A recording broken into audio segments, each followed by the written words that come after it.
ketinggian hanya bagi Engkau Bapa kami yang berada di surga.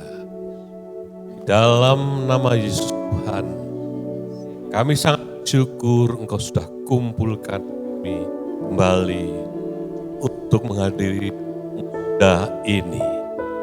Kami merindu mengutamakan Engkau dan Tuhan. Dasari acara dari awal sampai pada akhirnya ini dengan isi hati Tuhan yang sebentar akan disampaikan oleh hamba-Mu. Kami sangat yakin rahmat-Mu merahmati hamba-Mu yang sebentar menyampaikan firman Allah, dan rahmat-Mu sungguh segala-galanya bagi kami yang sudah hadir.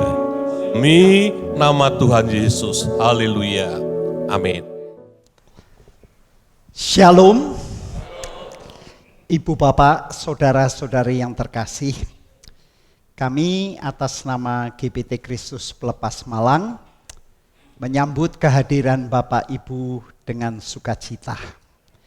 Kami bersyukur bahwa Panitia Musda MPD 3 kali ini mempercayakan kami sebagai tuan rumah. Selain selamat datang ke Malang, selamat datang ke GBT Kristus Pelepas, kami juga menyadari keterbatasan kami, maka kalau ada hal-hal yang kurang dalam pelayanan dan penyambutan, kami mohon dimaafkan.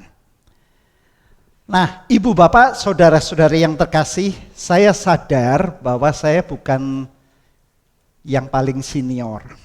Masih ada yang lebih senior dari saya. Namun Ketua MPD 3 dalam hal ini Bapak Pendeta Hagai Nanang dalam rapat panitia musda ini mengatakan bahwa MP menitipkan pesan agar Pak Daud yang memimpin renungan. Nah, karena MP yang minta, saya dengan rendah hati menerima dan dengan ucapan terima kasih. Marilah kita menyiapkan diri untuk pembacaan firman Tuhan. Namun saya akan mulai. Siapa yang pagi ini menerima berita yang paling hangat di dunia? Ada yang sudah dengar?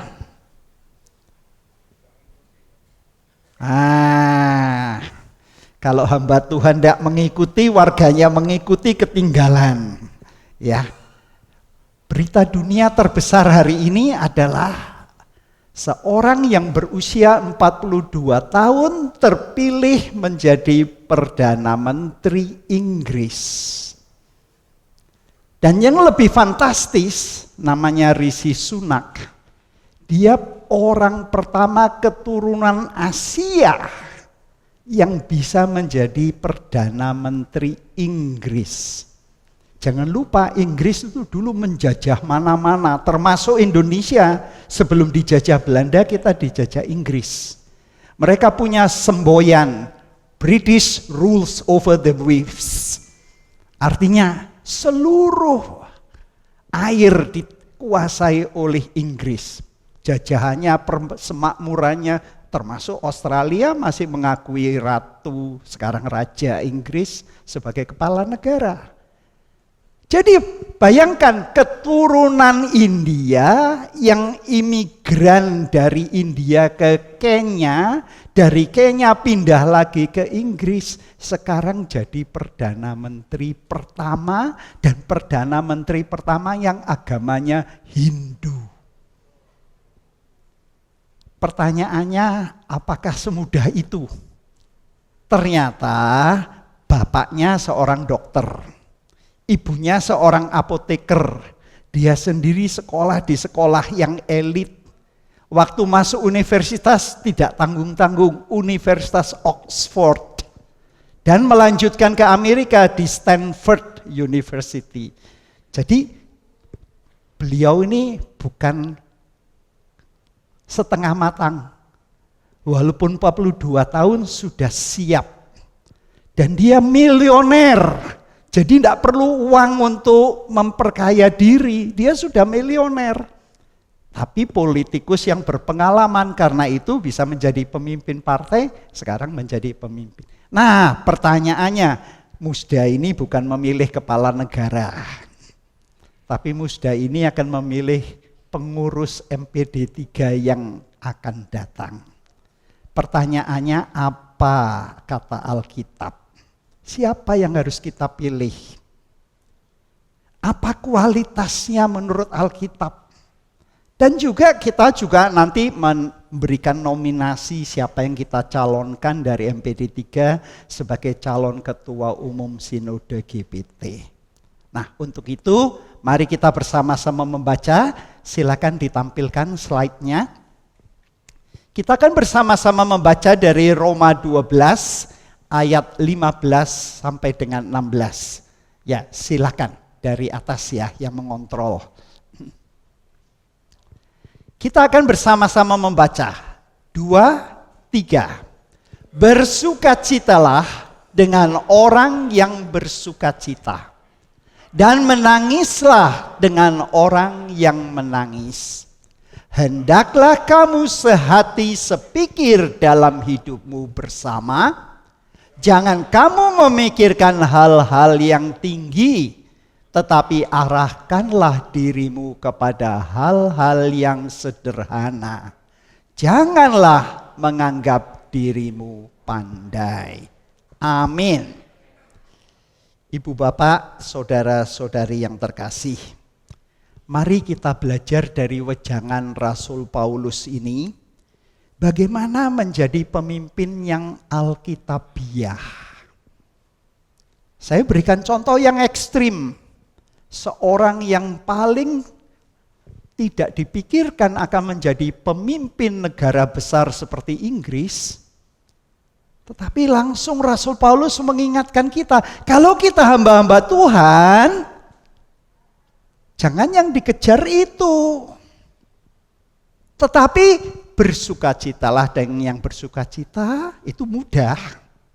Menangislah dengan orang yang menangis. Ini ujiannya. Bisakah kita menangis dengan orang yang menangis? Sehati sepikir dalam hidupmu bersama. Apakah kita bisa memikirkan hal-hal dengan orang yang sederhana? Banyak orang kalau sudah di atas lupa daratan, lupa lautan, lupa semua. Tapi diingatkan pemimpin Kristiani justru harus memikirkan orang yang rendah, yang sederhana. Ini tampilkan yang bahasa Indonesia masa kini. Ayat 16 saya bacakan. Hiduplah rukun satu sama lain. Janganlah bersikap tinggi hati. Tetapi sesuaikanlah dirimu dengan orang yang rendah kedudukannya. Ada catatan P di bawah itu dilihat. Terjemahan yang lain mengatakan jangan menolak tugas-tugas yang rendah. Ini dalam bahasa Yunaninya mempunyai nuansa makna itu. Berapa orang kalau sudah punya kedudukan, suruh melakukan pekerjaan yang rendah, gak mau. Tetapi ini wejangan Rasul Paulus. Jangan menganggap diri lebih pandai daripada yang sebenarnya. Nah teman-teman, dengan kata lain, konteks dari ayat 15 dan 16 ini adalah Roma 12. Ada 3 bagian. Terdiri atas ayat 1 dan 2, ayat 3 dan 8, dan ayat 9 sampai dengan 21. Bagian pertama adalah himbauan Rasul Paulus kepada orang-orang Kristiani, apalagi yang ingin menjadi pemimpin, menjadi pribadi yang baru. Kita harus dibaharui dulu oleh firman Tuhan. Kita harus menjadi korban yang hidup. Itu ayat 1 dan 2. Diteruskan ayat 3 dan 8. Dan ini penting. GPT kan salah satu gereja yang beraliran Pentakosta. Seringkali lupa daratan soal karunia roh. Namun diingatkan oleh Rasul Paulus dalam ayat 3 sampai dengan 8. Gunakan karunia Roh Allah secara benar. Bukan untuk merasa tinggi, merasa lebih dari gereja lain, merasa lebih rohani. Jangan. Gunakan karunia Allah itu untuk hal-hal yang benar. Nah, apa itu yang benar? Itu di ayat 9 sampai dengan 21. Antara lain, bersukacitalah dengan orang yang bersukacita, tetapi menangislah dengan orang yang menangis. Pernah Anda menangis dengan orang yang Anda pimpin? Pernah? Kalau diberitahu kanker, pernah kita merasakan, aduh kalau saya yang kena kanker rasanya gimana? Kalau divonis oleh dokter, bisakah kita tepos seliro seperti itu?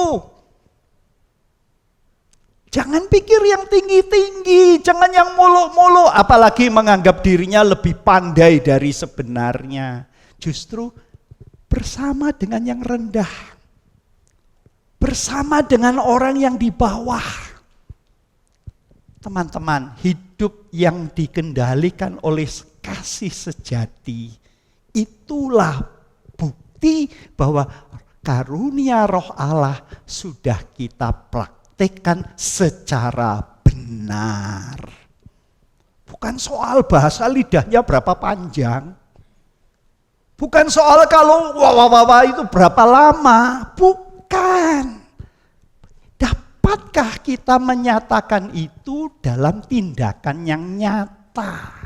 Nah, ibu bapak, saudara-saudari yang terkasih, ada satu kata kunci di ayat 16 yang dalam bahasa Yunani itu menjadi kunci. Ya, ini bandingkan. Tadi sudah saya bacakan, arahkanlah dirimu kepada hal-hal yang sederhana. Sesuaikan dirimu dengan orang yang rendah kedudukannya. Jangan menolak tugas-tugas yang rendah. Pernah kita berpikir itu? Ya, saya melihat ini bedanya. Kalau namanya supir di Australia atau di Amerika, dia ya supir, dia ya kondektur, dia juga kuli yang angkat-angkat. Nah, kalau saya pergi ke India yang namanya supir, perintah, kernetnya yang disuruh, gak mau dia. Waktu saya belajar di Amerika, waktu saya belajar menetap di Australia, saya melihat lain ya. Dia yang pegang kendali, tapi dia yang kalau ada orang naik dengan kursi roda, dia yang bukakan pintu, dia yang pasang tangga, naik. Kalau nanti ada yang bawa koper, dia yang masukkan. Nah, kalau dalam hal-hal jasmani aja bisa begitu, mengapa pemimpin rohani kok sok? Nah, ibu bapak, selanjutnya dalam slide sini saya menunjukkan satu kata yang penting sekali. Kata ini memang panjang. Di dalam ayat 16 ada 6 suku kata. Sunapagomenoi. Ya, kalau nanti bisa menghafal bagus. Tapi kata dasarnya adalah sunapago. Apa sunapago itu? Ternyata terjemahannya rela terbawa. Jadi kalau ada pengikut kita, anak buah kita, domba yang dipercayakan Tuhan kepada kita, dan orang itu sedang dalam keadaan terpuruk, kita pemimpin harus siap dibawa dalam situasi itu. Merasakan, berdoa bukan hanya berdoa, tetapi benar-benar merasakan, ini loh rasanya orang sedang terpuruk. Nah, ibu bapak, apa yang mau saya sampaikan? 3 hal yang kita renungkan. 1, rela terbawa artinya itu menajamkan rasa persatuan kita. Karena Rasul Paulus mengajarkan ajaran etika untuk turut bergembira dan turut menangis. Artinya, itu ayat 15, ayat 16a, sehati dan sepikir, artinya rukun satu sama lain. Ya, salah pendapat bisa, salah paham bisa, tapi tidak perlu lalu bermusuhan. Kita dipanggil untuk hidup rukun satu sama lain. Yang kedua, kalau ada keadaan krisis yang memaksa, kita harus rela terbawa untuk apa? Menyesuaikan dengan yang lemah, yang rendah, bukan yang tinggi hati. Ini saya membawa terjemahan bahasa Malaysia. Saya bacakan dalam bahasa Malaysia, bersahabat dengan mereka yang rendah hati. Dalam bahasa Jawa itu tepo seliro. Tapi bukan tepo seliro sing kepekso. Banyak orang itu kepaksa saja. Ini sungguh-sungguh rela. Dan siapa yang bisa melakukan itu? Kalau Roh Allah bekerja. Karunia Roh Allah akan nyata dalam tindakan yang nyata. Yang ketiga, tidak memandang diri lebih pandai daripada yang sebenarnya. Tapi rela memberi diri untuk mewujudkan kasih Kristus dalam kehidupan yang nyata, khususnya bagi yang kurang beruntung. 70% GBT, saya kan ditugaskan untuk mengumpulkan statistik GBT. 70% gereja kita itu di pedesaan. Jadi jangan semua membayangkan di kota yang besar. Masuk STT mau mencari apa? Mau menjadi pendeta besar. Keliru. Kita masuk melayani Tuhan karena mau menjadi orang yang rela terbawa ke dalam keadaan apapun. Kalau pemimpin rohani bisa begitu, saya pikir GBT akan menjadi gereja yang mengubah seluruh Indonesia. Ibu, bapak, saudara yang sedari, dalam bahasa Malaysia ini dikatakan begini, janganlah anggap dirimu lebih bijak daripada yang sebenarnya. Banyak orang itu belum apa-apa sudah rasanya dirinya tuh besar banget. Padahal kita tahu, padi itu kalau berisi bukan makin tegak, dia makin tunduk. Banyak orang yang dibanggakan itu apanya. Padahal orang yang berisi itu bukan yang mengangkat diri, tapi yang merendahkan diri. Nah, ibu, bapak, saudara-saudari, kalau bahasa Melayu katakan, jangan anggap dirimu lebih bijak daripada yang sebenarnya, ini yang lebih pas lagi. Alkitab bahasa Jawa. Cuma 2 kata, ojo keminter. Itu Alkitab bahasa Jawa. Ojo keminter. Sebaliknya, marilah kita rela memberi diri kita sendiri untuk mewujudkan kasih Kristus dalam kehidupan yang nyata, yaitu ayat 16c. Dikatakan jangan pura-pura. Hendaklah kasih itu jangan pura-pura. Jauhilah yang jahat dan lakukanlah yang baik. Saya meminta WL dan teman-teman singer menyiapkan pujian yang terakhir. Kita naikkan pujian itu sekali lagi dan kita akan masuk dalam doa. Saya tidak tahu apakah yang paling senior sudah hadir di tengah kita. Saya tahu Ibu Tio kalau ada hadir, sudah adakah? Sudah atau belum? Belum. Oke. Kalau begitu saya minta nanti Bapak Petrus Laude menutup dalam doa. Kita menyanyi bersama-sama. Mari kita berdiri. Jadikan pujian ini satu doa kita. Tuhan, ampuni kalau selama ini kami keliru. Kalau kami salah jalan, ampuni Tuhan. Kami sebelum terlambat, kami ingin menjadi pemimpin yang sesuai dengan hati Kristus, yang dapat membagikan kasih Kristus yang sejati dalam tindakan yang nyata, bukan hanya kata-kata, tapi dengan kenyataan. Mari kita berdoa, dan nanti Pak Petrus akan memimpin dalam doa. Terima kasih Tuhan, hari ini kami lagi menikmati anugerah Tuhan. Amin. Menyadarkan siapa kami ini. Kalau Tuhan masih mempercayakan pelayanan dalam pekerjaan Tuhan. Amin. Ajar kami seperti yang Tuhan mau. Seperti Rasul Paulus mengingatkan kami. Supaya kami juga mau tertawa dengan orang yang tertawa. Amin. Menangis dengan orang yang menangis. Supaya kami ada di dalam suasana yang sama. Sebagai hamba-hamba Tuhan. Yang peduli atas domba yang Tuhan percayakan kepada kami semua.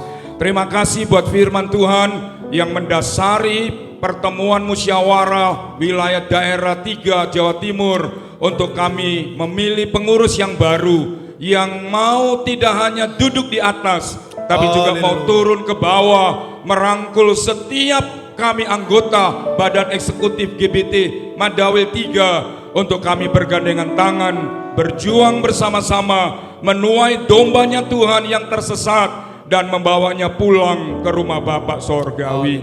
Terima kasih Tuhan, ampuni kami manakala kami merasa sombong, merasa tinggi hati, merasa bisa, merasa cakap. Hari ini kami disadarkan siapa kami ini ya Tuhan. Terima kasih, kami adalah tanah liat. Kalau bukan karena tangan murah Tuhan Ya, Yesus. memilih dan memanggil kami, Amin. kami bukan apa-apa dan bukan siapa-siapa. Terima kasih buat firman Tuhan yang telah memberkati kami semua. Haleluya. Terima kasih Bapak. Kami akan memulai acara pagi hari ini. Kami serahkan dari awal, pertengahan sampai pada akhirnya. Beri kami sehat kuat untuk kami dapat mengikuti acara sampai pada akhirnya. Haleluya. Dalam nama Tuhan Yesus Kristus, hamba berdoa. Semua kita yang percaya berkata, Amin.